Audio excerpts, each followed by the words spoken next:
শৃঙ্খলা, নিরাপত্তা, প্রগতি এই মূল মন্ত্রকে আগলে ধরে সেবার ব্রতে চাকরি এই প্রত্যয়ে স্মার্ট পুলিশ গড়ার লক্ষ্যে বাংলাদেশ পুলিশের নতুন নিয়মে হবিগঞ্জ জেলা পুলিশ লাইন্স মাঠে ট্রেনি রিক্রুট কনস্টেবল পদে নিয়োগ জুন 2025-এর 3 দিন ব্যাপী বাছাই প্রক্রিয়ার প্রথম দিনে শারীরিক মাপ ও ফিজিক্যাল এন্ডিউরেন্স টেস্ট এর মাধ্যমে শুরু হয়। প্রথম দিনের কার্যক্রম শেষে সকল প্রার্থীদের উদ্দেশ্যে পুলিশ সুপার বলেন, শুধুমাত্র মেধা ও যোগ্যতার ভিত্তিতে চূড়ান্তভাবে বাংলাদেশ পুলিশের কনস্টেবল পদে নির্বাচিত করা হবে। কোনো সুপারিশ, তদবির বা টাকা পয়সা দিয়ে বাংলাদেশ পুলিশের চাকরি হয় না। সরকারি ফি ছাড়া একটি পয়সাও কারোর সাথে লেনদেন না করার পরামর্শ দেন পুলিশ সুপার হবিগঞ্জ মহোদয়। ট্রেনি রিক্রুট কনস্টেবল টিআরসি পদে নিয়োগ পরীক্ষার দ্বিতীয় দিনে ফিজিক্যাল এন্ডিউরেন্স টেস্ট পিইটি এর 200 মিটার দৌড়, push up, long jump, high jump অত্যন্ত সুষ্ঠু, সুশৃঙ্খল ও নিরপেক্ষভাবে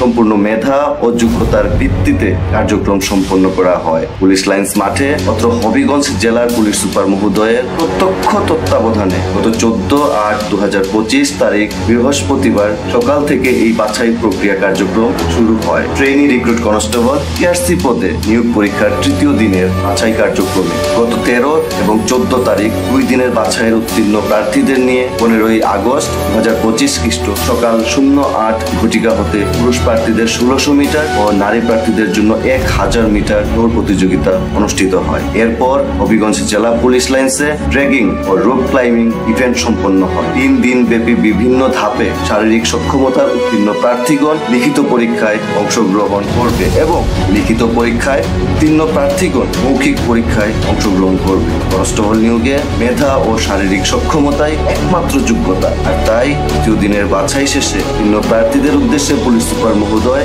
কনস্টেবল নিয়োগে দালাল, প্রতারক, অবৈধ সুযোগ সন্ধানীদের থেকে দূরে থাকার পরামর্শ দেন এবং কার্যক্রমে সম্পৃক্ত অফিসার ও ফোর্সদের সুষ্ঠু, নিরপেক্ষ ও স্বচ্ছভাবে নিয়োগ প্রক্রিয়ার কার্যক্রম পরিচালনা করার সুস্পষ্ট নির্দেশনা প্রদান করেন। প্রচারে জেলা পুলিশ হবিগঞ্জ।